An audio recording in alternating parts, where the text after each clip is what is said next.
سعيد، شنو هاد الشي؟ ومنين جبتي هاد الفر كلو تبارك الله؟ واش شي حد بغا يسلفك؟ لا فطومة لا، هذه بركة با الله يرحمه. واخا مشى عند الله بركته باقا حاضرة معانا. الحمد لله على هاد النعمة، الحمد لله. الله يرحمك با ويوسع عليك في هاد النهار. وفي ديك اللحظة نادوا رادية وفطومة وهما فرحانين وكيحمدوا الله ويشكروه على الخير اللي جاهم. وفي ديك الليلة شعل الكانون اللي كان مدة من الأيام ما شعل في دارهم، طيبوا حسوة وخبز كيشهي وكلاو وسدوا شوعهم وترحموا على با أحمد.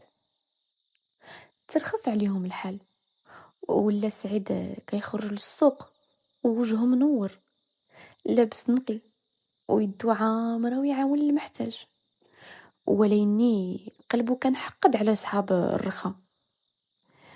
ودازت شلايم وهما على داك الحال ياكلوا من داك الخير اللي خلى ليه باه.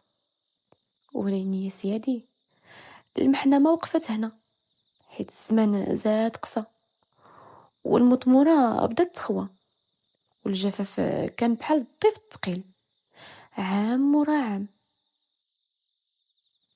وهما في ديك المحنة حتى زادهم غدر الدم من عمو الجيلالي، كان كيشوف بسعيد بعين الحقد والسم، وكتر شي فاش شافو مستور وما استسلمش للجوع، بحال الناس اللي باعوا ليه الأراضي بثمن قليل ومشى عنده باش يزيدو هم على هم. وفي واحد النهار من ايامات الله مشى جلالي ودق بابه ودخلو سعيد ورحب بيه ودار معاه الصواب. وتكلم جلالي معاه وقال: سعيد، ولدي انا ما جيت نشرب اتاي ولا باش نديو نجيب معاك في الكلام.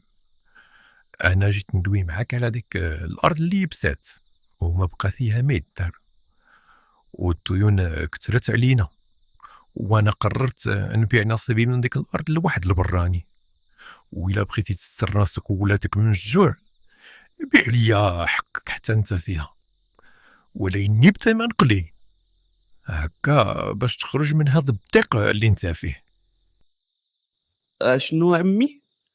نبيع لك أرض با، الأرض اللي تعذب عليها وسال دمه فيها ووصانا